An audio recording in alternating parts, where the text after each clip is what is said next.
ਗੁਰੂ ਰੂ ਪਿਆਰੀ ਸਾਧ ਸੰਗਤ ਜੀ, ਵਾਹਿਗੁਰੂ ਜੀ ਕਾ ਖਾਲਸਾ, ਵਾਹਿਗੁਰੂ ਜੀ ਕੀ ਫਤਿਹ।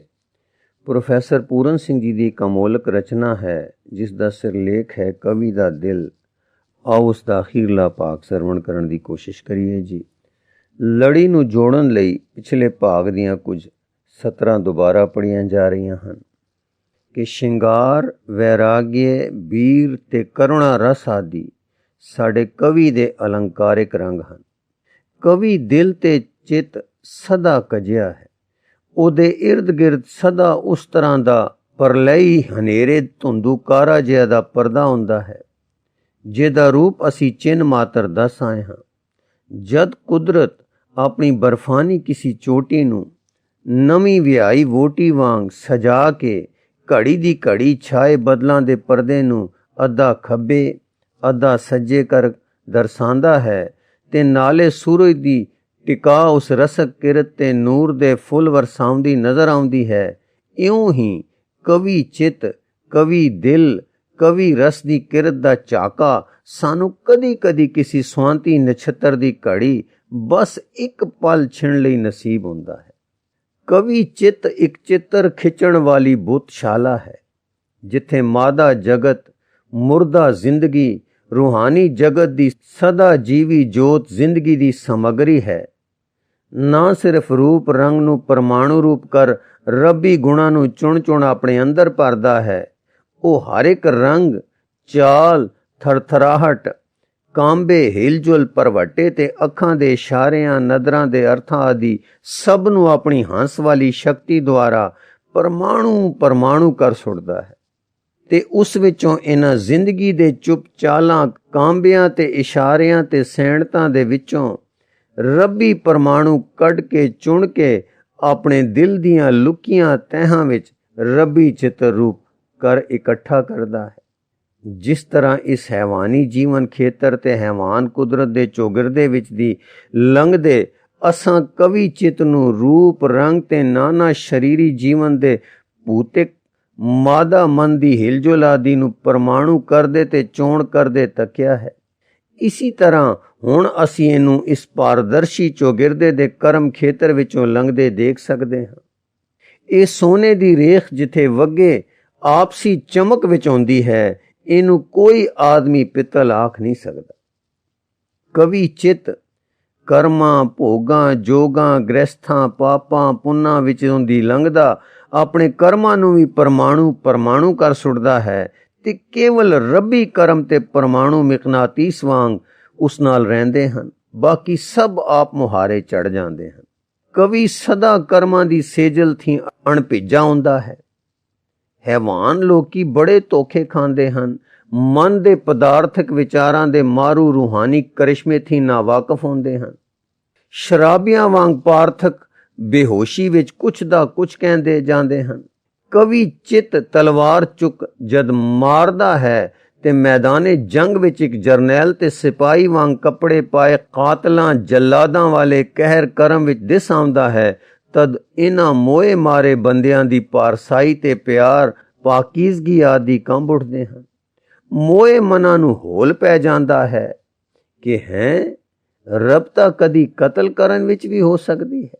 ਇਹ ਬੇਹੋਸ਼ ਸ਼ਰਾਬੀਆਂ ਵਾਂਗ ਆਪਾਂ ਤਾਂ ਸਮਝ ਨਹੀਂ ਸਕਦੇ ਤੇ ਚਿਮਗਾਦੜ ਵਾਂਗ ਪੁੱਠੇ ਲਟਕ ਰੱਬ ਤੇ ਉਹਦੇ ਰਬਤਾਂ ਨੂੰ ਪਹਿਲੇ ਹੀ ਇੱਕ ਮਿੱਤ ਵਾਲੀ ਚੀਜ਼ ਜਾਂ ਗੁਣ ਮਿੱਥ ਚੁੱਕੇ ਹਨ ਤੇ ਬੜਬੜਾ ਰਹੇ ਹਨ ਕਿ ਕੀ ਰੱਬ ਤਾਂ ਕਤਲ ਕਰਨ ਦੇ ਕੰਮ ਵਿੱਚ ਵੀ ਦਿਸ ਸਕਦੀ ਹੈ, ਤੇ ਇਉਂ ਸੁੱਤੀ ਬੜਬੜਾਂਦੀ ਨਾਸਤਿਕਤਾ ਵਿੱਚ ਸਦਾ ਰਹਿੰਦੇ ਹਨ ਤੇ ਉਸੇ ਪੈਮਾਨੇ ਵਿੱਚ ਰੱਬ ਤੇ ਰਬਤਾਂ ਨੂੰ ਵੀ ਰੱਖ ਵੇਖਦੇ ਹਨ।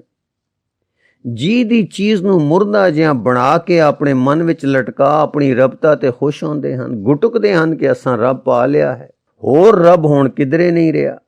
ਖੈਰ, ਇਹਨਾਂ ਮੋਇਆਂ ਕਾਇਰਾਂ ਅੱਜ ਕੱਲ੍ਹ ਦੇ ਪਾਰਸਾਵਾਂ ਤੇ ਪੈਗੰਬਰ ਨੂੰ ਅਸੀਂ ਉਹਨਾਂ ਦੇ ਵਜ਼ੂ ਤੇ ਕੂਜ਼ੇ ਵਿੱਚ ਹੀ ਛੱਡ ਕੇ ਆਪਣੇ ਕਵੀ ਨੂੰ ਤਲਵਾਰ ਪਕੜੀ ਦੇਖਦੇ ਹਾਂ। ਕਵੀ ਚਿੱਤ ਉਥੇ ਸਾਵਧਾਨ ਖੜਾ ਹੈ ਤੇ ਜੰਗ ਕਰਮ ਫਟਫਟ ਪਰਮਾਣੂਆਂ ਦੇ ਢੇਰ ਲੱਗਦੇ ਹਨ। ਪਰਬਤ ਪਰਮਾਣੂਆਂ ਦੇ ਜਗਮਗ ਕਰ ਰਹੇ ਹਨ ਤੇ ਕਵੀ ਚਿੱਤ ਤਾਂ ਜੰਗ ਨਹੀਂ ਕਰ ਰਿਹਾ। ਕਰਮ ਖੇਤਰ ਵਿੱਚੋਂ ਰੱਬ ਚੁਣ ਰਿਹਾ ਹੈ। ਉਹਦੀ ਤਾਂ ਅੰਦਰ ਰੂਹ ਦੀ ਕੋਈ ਲੋੜ ਪੂਰੀ ਹੋ ਰਹੀ ਹੈ। ਇਹ ਸਭ ਜੰਗ ਕਰਮ ਜਾਂ ਹੋਰ ਕਰਮ ਉਸੀ ਆਪ ਮੁਹਾਰਤਾਂ ਨਾਲ ਹੋ ਰਹੇ ਹਨ ਜਿਸ ਨਾਲ ਇਸ ਪਾਰਥਕ ਚੌਗਿਰਦੇ ਵਿੱਚ ਪਰਬਤ ਬਣ ਤੇ ਅਣਬਣ ਰਹੇ ਹਨ। ਸਮੁੰਦਰ ਭਰੇ ਜਾ ਰਹੇ ਹਨ ਤੇ ਸਖਣੇ ਹੋ ਰਹੇ ਹਨ। ਕੀ ਕੁਦਰਤ ਦੇ ਕਰਮ ਤੇ ਕੀ ਮਨੁੱਖ ਦੇ ਕਰਮ। ਪਾਰਥਕ ਦੁਨੀਆ ਦੇ ਕੁੱਲ ਪਾਰਥਕ ਹਨ ਤੇ ਜਿਸ ਤਰ੍ਹਾਂ ਪ੍ਰਿਥਵੀ ਦੀ ਜ਼ਿਆਲੋਜੀਕਲ ਤਬਦੀਲੀਆਂ ਕਿਸੇ ਵਾਹੇ ਹੁਕਮ ਵਿੱਚ ਬੇਬਸ ਚੱਲ ਰਹੀਆਂ ਹਨ, ਇਸ ਤਰ੍ਹਾਂ ਇਹ ਪਾਰਥਕ ਕਰਮ ਖੇਤਰ ਦੀ ਚਾਲ ਵੀ ਕਿਸੇ ਹੁਕਮ ਵਿੱਚ ਬੇਬਸ ਚੱਲ ਰਹੀ ਹੈ। ਕਵੀ ਚਿਤ ਸਦਾ ਕ੍ਰੈ ਹੈ, ਉਹ ਸਿਰਫ ਦਿਸ ਰਿਹਾ ਹੈ ਕਿ ਕਰਮ ਖੇਤਰ ਵਿੱਚ ਖੜਾ ਹੈ। ਅਸੀਂ ਉਹ ਰਸਕ ਕਿਰਤ ਦੇ ਗੁਪਤ ਮੰਦਰ ਵਿੱਚ ਚੁੱਪ ਆਪ ਮੁਹਾਰਾ ਇੱਕ ਕਰਤਾਰ ਹੈ ਤੇ ਸਦਾ ਦ੍ਰਿਸ਼ਟ ਹੈ। ਇਹੋ ਕਵੀ ਪੈਗੰਬਰ ਹੋ ਜਾਂਦਾ ਹੈ ਜਦ ਉੱਪਰ ਦੇ ਰਾਗ ਚਾਵਲੇ ਜ਼ਰਾ ਕਿਸੀ ਅਨੇਮੀ ਬਹੁਲਤਾ ਵਿੱਚ ਪੈਣ ਲੱਗ ਜਾਂਦੇ ਹਨ। ਇਹੋ ਕਵੀ ਫਕੀਰ ਹੋ ਜਾਂਦਾ ਹੈ ਜਦ ਅੰਦਰ ਦੀ ਖਿੱਚ ਟੁੱਟ ਕੇ ਪੈਂਦੀ ਹੈ ਤੇ ਬਿਜਲੀ ਵਾਂਗ ਮਿਕਨਾਤੀਸੀ ਨੇਮ ਨਾਲ ਇਹ ਗੁਰੂ ਚਰਨਾਂ ਨੂੰ ਸਦਾ ਲਈ ਝਮੋੜ ਦਿੰਦੀ ਹੈ। ਇਹੋ ਕਵੀ ਚਿੱਤਰਕਾਰ, ਇਹੋ ਕਵੀ ਬੁੱਤ ਘੜਨਹਾਰ ਰਸਕ ਕਰਤਾਰੀ ਹੋ ਜਾਂਦਾ ਹੈ। ਕਵੀ ਦਿਲ ਭਰੀ ਦੁਨੀਆ ਵਿੱਚ ਇਕੱਲਾ ਹੁੰਦਾ ਹੈ ਤੇ ਰੂਹ ਦੀ ਅਕਲ ਵਿੱਚ ਉਹਦੀ ਆਪਣੇ ਸਤਸੰਗ ਦੀ ਭਰੀ ਦਿਵਿਆ ਦੁਨੀਆ ਹੁੰਦੀ ਹੈ।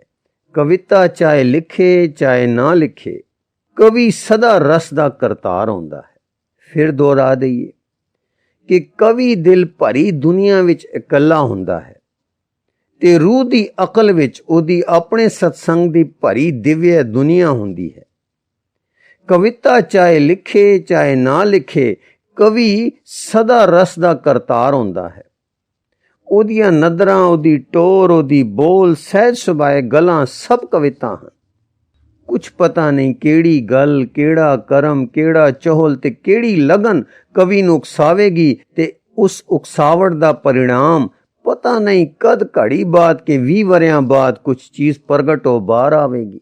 ਕਵੀ ਸਦਾ ਅਰੂਪ ਰੱਬ ਨੂੰ ਰੂਪਮਾਨ ਕਰਦਾ ਹੈ ਤੇ ਰੂਪਮਾਨ ਨੂੰ ਅਰੂਪ ਕਰਦਾ ਹੈ। ਕਵੀ ਜਨ ਸਦਾ ਆਪਣਾ ਨੇਮ ਤੇ ਕਾਨੂੰਨ ਆਪ ਹੁੰਦੇ ਹਨ। ਉਹਨਾਂ ਨੂੰ ਬਾਹਰ ਦੀ ਲੋਕਾਚਾਰੀ ਤੇ ਦੁਨੀਆਦਾਰੀ ਵਾਲੀ ਵਿਵਹਾਰਕ ਨੀਤੀ ਤੇ ਧਿਆਨ ਫੋਕੀ ਅਕਲ ਉੱਕਾ ਲੋੜ ਨਹੀਂ ਹੁੰਦੀ। ਪ੍ਰਤੀਤ ਇੰਜ ਹੁੰਦਾ ਹੈ ਜਿਵੇਂ ਉਹ ਬੇਅਸੂਲੇ, ਅਨੇਮੀ ਤੇ ਬਾਵਲੇ ਜਿਹੇ ਲੋਕ ਹਨ ਜਿਨ੍ਹਾਂ ਨੂੰ ਦੁਨੀਆ ਵਾਲਾ ਇਖਲਾਕ ਵੀ ਕਾਹਲ ਪਾਉਂਦਾ ਹੈ। ਫਿਰ ਦੁਹਰਾ ਦਈਏ, ਕਵੀ ਜਨ ਸਦਾ ਆਪਣਾ ਨੇਮ ਤੇ ਕਾਨੂੰਨ ਆਪ ਹੁੰਦੇ ਹਨ। ਉਹਨਾਂ ਨੂੰ ਬਾਹਰ ਦੀ ਲੋਕਾਚਾਰੀ ਤੇ ਦੁਨੀਆਦਾਰਾਂ ਵਾਲੀ ਵਿਵਹਾਰਕ ਨੀਤੀ ਤੇ ਧਿਆਨ ਫੋਕੀ ਅਕਲ ਉੱਕਾ ਲੋੜ ਨਹੀਂ ਹੁੰਦੀ। ਪ੍ਰਤੀਤ ਇੰਜ ਹੁੰਦਾ ਹੈ ਜਿਵੇਂ ਉਹ ਬੇਅਸੂਲੇ, ਅਨੇਮੀ ਤੇ ਬਾਵਲੇ ਜਿਹੇ ਲੋਕ ਹਨ ਜਿਨ੍ਹਾਂ ਨੂੰ ਦੁਨੀਆ ਵਾਲਾ ਇਖਲਾਕ ਵੀ ਕਾਹਲ ਪਾਉਂਦਾ ਹੈ। ਉਹਨਾਂ ਦਾ ਇਖਲਾਕ ਕਿਸੇ ਸ਼ਰੀਅਤ ਦੀਆਂ ਲਕੀਰਾਂ ਅੰਦਰ ਨਹੀਂ ਮਿਟਦਾ। ਅੱਜ ਕੁਛ ਕਹਿੰਦੇ ਹਨ, ਕੱਲ ਉਸ ਥੀ ਉਲਟ ਕਹਿੰਦੇ ਹਨ। ਕੁਛ ਅਜ਼ਲੀ ਲਾਮਕਾਨੀ ਜਿਹੇ ਲੋਕ ਹਨ ਜਿੱਥੇ ਦੁਨੀਆ ਵਾਲਿਆਂ ਦੇ ਸਧਾਰਨ ਆਚਰਣ ਤੇ ਸਭਿਅਤਾ ਦੇ ਖੰਭ ਸੜਦੇ ਹਨ ਤੇ ਵੱਡੇ ਥੀ ਵੱਡਾ, ਅੱਛੇ ਥੀ ਅੱਛਾ ਦੁਨੀਆ ਵਾਲਿਆਂ ਦਾ ਆਚਰਣ ਕਵੀ ਦਿਲ ਨੂੰ ਕੋਈ ਇੱਕ ਅੱਧ ਜੀਂਦਾ ਪਰਮਾਣੂ ਅੱਛਾਈ ਦੇ ਦਿੰਦਾ ਹੈ ਤੇ ਉਹਨਾਂ ਨੂੰ ਚੋਰਾਂ ਯਾਰਾਂ ਮੰਗਲ ਮੁਖੀਆਂ ਦੇ ਵਲੂੰਦਰੇ ਜੀਵਨ ਕਥਾ ਥੀ ਵੀ ਲੱਜ ਜਾਂਦਾ ਹੈ। ਜਦ ਦੁਨੀਆ ਵਾਲੇ ਕਹਿੰਦੇ ਹਨ ਫਲਾਣਾ ਬੜਾ ਅੱਛਾ ਆਦਮੀ ਹੈ, ਕਵਿਤਾ ਵਿੱਚ ਇਹ ਕੋਈ ਪ੍ਰਸ਼ੰਸਾ ਨਹੀਂ। ਜਿਸ ਤਰ੍ਹਾਂ ਕਿੱਕਰ ਨੂੰ ਕਿਹਾ ਕਿੱਕਰ ਹੈ, ਅੱਛਾ ਹੋਣਾ ਕੋਈ ਅੱਛਾਈ ਨਹੀਂ ਜਦ ਤੱਕ ਅੱਛਾਈ ਕਿਸੇ ਜੀਂਦੇ ਰੰਗ ਵਿੱਚ ਚੱਲ ਨਹੀਂ ਰਹੀ। ਡਾਇਨਾਮਿਕ ਨਹੀਂ ਤੇ ਆਪਣੀ ਚਾਲ ਵਿੱਚ ਉਸ ਭਰੇ ਕਟੋਰੇ ਵਾਂਗ ਅਡੋਲ ਨਹੀਂ। ਜਿਹੜਾ ਰਵਾਲ ਚਾਲ ਚਲਦੀ ਘੋੜੀ ਚੜੇ ਜਵਾਨ ਦੇ ਹੱਥ ਵਿੱਚ ਡੁੱਲਦੇ ਨਹੀਂ। ਇਉਂ ਜਿਹੜੀ ਅੱਛਾਈ ਤੀਬਰਤਾ ਵਿੱਚ ਰੰਗੀ ਤੇਜ਼ ਚਾਲ ਵਾਲੀ ਤੇ ਤੇਜ਼ ਠਹਿਰਾਵ ਵਾਲੀ ਨਹੀਂ, ਉਹ ਮੁਰਦਾ ਅੱਛਾਈ ਕਿਸੇ ਕੰਮ ਨਹੀਂ। ਇਸ ਮੁਰਦਾ ਕਾਂਬਾ ਤੇ ਜ਼ੁੰਬਸ਼ ਰਹਿਤ ਅੱਛਾਈ ਥੀ ਤੇ ਹਿਲਦੀ ਚਲਦੀ ਬੁਰਿਆਈ ਜ਼ਿਆਦਾ ਰੱਬੀ ਪਰਮਾਣੂ ਵਾਲੀ ਧਾਤੂ ਹੈ। ਕੁਛ ਹੋਵੇ ਭਾਵੇਂ ਉਹ ਬੁਰਿਆਈ ਚਿੱਕੜ ਵਿੱਚ ਥੀ ਲੰਘ ਰਹੀ ਹੈ, ਸਦਾ ਮੰਜ਼ਲ ਮਾਰਨ ਵਾਲੀ ਬੁਰਿਆਈ ਇੱਕ ਹੱਟੀ ਤੇ ਲੂਣ ਤੇਲ ਸਬੂਣ ਤੋਲਣ ਵਾਲੀ ਅੱਛਾਈ ਥੀ ਬੜੀ ਵੱਧ ਅਮੋਲਕ ਹੈ। ਸਭ ਮਨੁੱਖਾਂ ਵਿੱਚ ਥੋੜਾ ਬਾਲਾ ਕਵੀ ਚਿੱਤ ਹੈ, ਪਰ ਉਹਨਾਂ ਆਪਣਾ ਅਕਸੀ ਸ਼ੀਸ਼ਾ ਗਲਤ ਚੀਜ਼ਾਂ ਦੇ ਪ੍ਰਭਾਵ ਖਿੱਚਣ ਵੱਲ ਮੋੜਿਆ ਹੋਇਆ ਹੈ। ਦੁਨੀਆ ਵਿੱਚੋਂ ਚੋਟੀ ਦੇ ਲੋਕ ਸ਼ੇਕਸਪੀਅਰ ਤੇ ਕਾਲੀਦਾਸ ਵਰਗੇ ਕਵੀ ਉਹ ਪਲੇਟ ਕੁਦਰਤ ਜਿਸ ਵਿੱਚ ਹੈਵਾਨ ਇਨਸਾਨ ਵੀ ਸ਼ਾਮਲ ਹੈ, ਸਿੱਧਾ ਕਰ ਆਦਮੀ ਦੇ ਅੰਦਰ ਦੀ ਅੰਤਰਯਾਮਤਾ ਦੇ ਕਰਿਸ਼ਮੇ ਕਰਦੇ ਹਨ। ਪਰ ਇਹ ਵੀ ਹਾਲ ਦਿਵਯ ਕਵਿਤਾ ਦੇ ਰੁਖ ਦੇ ਪ੍ਰਭਾਵ ਨਹੀਂ ਹਨ। ਕੋਈ ਕਦੀ ਕਦੀ ਝਾਵਲਾ ਆਪ ਮੁਹਾਰਾ ਪੈ ਜਾਂਦਾ ਹੈ। ਅਸਲ ਤਾਂ ਕਵੀ ਚਿੱਤ ਉਹ ਹੈ ਜੋ ਆਪਣਾ ਚਿੱਤ ਛੁਪਾ ਲੁਕਾ ਕਾਲੇ ਪਰਦਿਆਂ ਵਿੱਚ ਬੰਦ ਕਰਕੇ ਕੇਵਲ ਰੂਹਾਨੀ ਤਬਕਿਆਂ ਦੇ ਰਹਿਣ ਵਾਲੇ ਦੇਵਤਿਆਂ ਦੇ ਦਿਲਾਂ ਦੇ ਵਲਵਲਿਆਂ ਤੇ ਪ੍ਰਭਾਵਾਂ ਵੱਲ ਰੁਖ ਕਰ ਉੱਪਰਲੇ ਹੁਕਮ ਦੇਸਾਂ ਦੇ ਪ੍ਰਭਾਵਾਂ ਵਿੱਚ ਰੱਖਦੇ ਹਨ ਤੇ ਉਹਨਾਂ ਨੂੰ ਮੂਰਤੀਮਾਨ ਕਰਦੇ। ਫਿਰ ਦੁਹਰਾ ਦਈਏ, ਅਸਲ ਤਾਂ ਕਵੀ ਚਿੱਤ ਉਹ ਹੈ ਜੋ ਆਪਣਾ ਚਿੱਤ ਛੁਪਾ ਲੁਕਾ ਕਾਲੇ ਪਰਦਿਆਂ ਵਿੱਚ ਬੰਦ ਕਰਕੇ ਕੇਵਲ ਰੂਹਾਨੀ ਤਬਕਿਆਂ ਦੇ ਰਹਿਣ ਵਾਲੇ ਦੇਵਤਿਆਂ ਦੇ ਦਿਲਾਂ ਦੇ ਵਲਵਲਿਆਂ ਤੇ ਪ੍ਰਭਾਵਾਂ ਵੱਲ ਰੁਖ ਕਰ ਉੱਪਰਲੇ ਹੁਕਮ ਦੇਸ਼ਾਂ ਦੇ ਪ੍ਰਭਾਵਾਂ ਵਿੱਚ ਰੱਖਦੇ ਹਨ ਤੇ ਉਹਨਾਂ ਨੂੰ ਮੂਰਤੀਮਾਨ ਕਰਦੇ ਹਨ। ਇਸ ਅਰਥ ਵਿੱਚ ਸਿਵਾਏ ਮਹਾਂਪੁਰਖਾਂ, ਸਾਧਾਂ ਤੇ ਰੱਬੀ ਅੰਸ਼ ਵਾਲੇ ਨਿੱਤੇ ਅਵਤਾਰਾਂ ਦੇ ਕੋਈ ਹੋਰ ਕਵੀ ਸਿੰਘਾਸਨ ਤੇ ਬੈਠ ਨਹੀਂ ਸਕਦਾ ਤੇ ਧੁਰ ਦੀ ਬਾਣੀ ਕੇਵਲ ਕਵਿਤਾ ਦਾ ਦਰਜਾ ਰੱਖਦੀ ਹੈ, ਬਾਕੀ ਨਹੀਂ। ਗੁਰੂ ਅਰਜਨ ਦੇਵ ਸਾਹਿਬ ਜੀ ਨੇ ਹੋਰ ਗੱਲ ਥੀ ਛੁੱਟ ਆਪਣੀ ਪਾਰਖੀ ਚੋਣ ਸਿਰਫ ਬਾਣੀ ਰੂਪ ਕਵਿਤਾ ਦੀ ਕੀਤੀ ਹੈ। ਨਿਰੀ ਕਵਿਤਾ ਨੂੰ ਸੁੱਚੀ ਬੀੜ ਵਿੱਚ ਨਹੀਂ ਚਾੜਿਆ, ਪਰ ਗੱਲ ਅਸਲ ਇਹ ਹੈ, ਦਿਸਦੀ ਦੁਨੀਆ ਜੇ ਕਵੀ ਦਾ ਮਜ਼ਮੂਨ ਬਣੇ ਤਾਂ ਅਫਸੋਸ ਹੈ। ਇਹ ਤਾਂ ਹਰ ਚਿੱਤ ਦਾ ਆਪਣਾ ਦਿਸਦਾ ਪਿਸਦਾ ਵਿਸ਼ਾ ਹੈ ਤੇ ਜੇ ਜ਼ਰਾ ਵੀ ਇਕਾਗਰ ਹੋ ਕੇ ਦੁਨੀਆ ਦੇ ਰੰਗਾਂ ਵਿੱਚ ਸੈਰ ਕਰਨਾ ਚਾਹੇ ਤਾਂ ਆਪਣੀ ਖੁੱਲ੍ਹ ਵਿੱਚ ਆ ਕੇ ਖੁੱਲਾ ਕਰ ਸਕਦਾ ਹੈ। ਮੈਂ ਹੀ ਤਾਂ ਤੀਵੀਂ ਮਰਦ ਚੋਰ ਯਾਰ ਜਵਾਰੀਆ ਬਾਦਸ਼ਾਹ ਅਮੀਰ ਫਕੀਰ ਹਾਂ। ਭੇਸ ਬਦਲਿਆ ਤੇ ਜਿਸ ਦਿਲ ਦਾ ਹਾਲ ਚਾਹੋ ਮੈਂ ਖੁਦ ਆਪ ਉਹ ਹੋ ਕੇ ਦੱਸ ਸਕਦਾ ਹਾਂ। ਚੰਦ ਮਿੰਟਾਂ ਦੀ ਖੇਲ ਹੈ। ਮੈਂ ਸਭ ਕੁਝ ਬਣ ਕੇ ਉਸੀ ਤਰ੍ਹਾਂ ਕੰਮ ਆਪ ਮੁਹਾਰਾ ਕਰ ਸਕਦਾ ਹਾਂ। ਇਹ ਕੋਈ ਕਠਿਨ ਗੱਲ ਨਹੀਂ, ਕਠਿਨ ਗੱਲ ਹੈ ਅਦ੍ਰਿਸ਼ਟ ਵਿੱਚ ਆਪਣੇ ਥੀ ਉੱਚੇ ਜੀਵਨ ਦਾ ਜਾਣੂ ਹੋਣਾ। ਫਿਰ ਦੁਹਰਾ ਦਈਏ, ਇਹ ਤਾਂ ਹਰ ਚਿੱਤ ਦਾ ਆਪਣਾ ਦਿਸਦਾ ਪਿਸਦਾ ਵਿਸ਼ਾ ਹੈ ਤੇ ਜੇ ਜ਼ਰਾ ਵੀ ਇਕਾਗਰ ਹੋ ਕੇ ਦੁਨੀਆ ਦੇ ਰੰਗਾਂ ਵਿੱਚ ਸੈਰ ਕਰਨਾ ਚਾਹੇ ਤਾਂ ਆਪਣੀ ਖੁੱਲ੍ਹ ਵਿੱਚ ਆ ਕੇ ਖੁੱਲਾ ਕਰ ਸਕਦਾ ਹੈ। ਮੈਂ ਹੀ ਤਾਂ ਤੀਵੀਂ ਮਰਦ ਚੋਰ ਯਾਰ ਜਵਾਰੀਆ ਬਾਦਸ਼ਾਹ ਅਮੀਰ ਫਕੀਰ ਹਾਂ।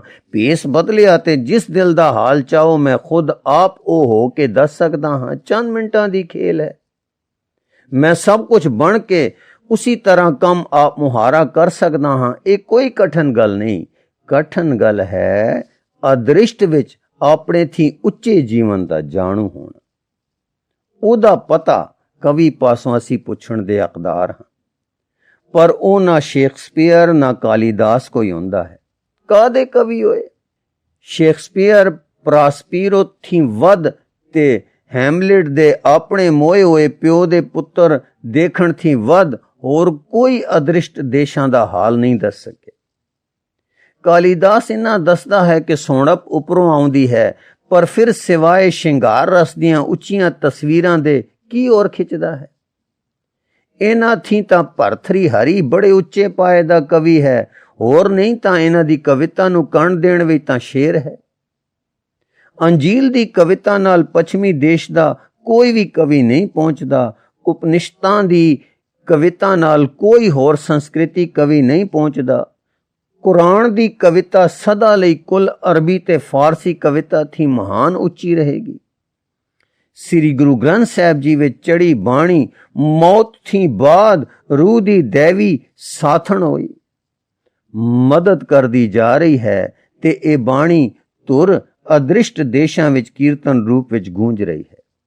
ਫਿਰ ਦੁਹਰਾ ਦਈਏ, ਸ੍ਰੀ ਗੁਰੂ ਗ੍ਰੰਥ ਸਾਹਿਬ ਜੀ ਦੀ ਚੜੀ ਬਾਣੀ ਮੌਤ ਥੀ ਬਾਅਦ ਰੂਹ ਦੀ ਦੇਵੀ ਸਾਥਣ ਹੋਈ ਮਦਦ ਕਰਦੀ ਜਾ ਰਹੀ ਹੈ ਤੇ ਇਹ ਬਾਣੀ ਧੁਰ ਅਦ੍ਰਿਸ਼ਟ ਦੇਸ਼ਾਂ ਵਿੱਚ ਕੀਰਤਨ ਰੂਪ ਵਿੱਚ ਗੂੰਜ ਰਹੀ ਹੈ।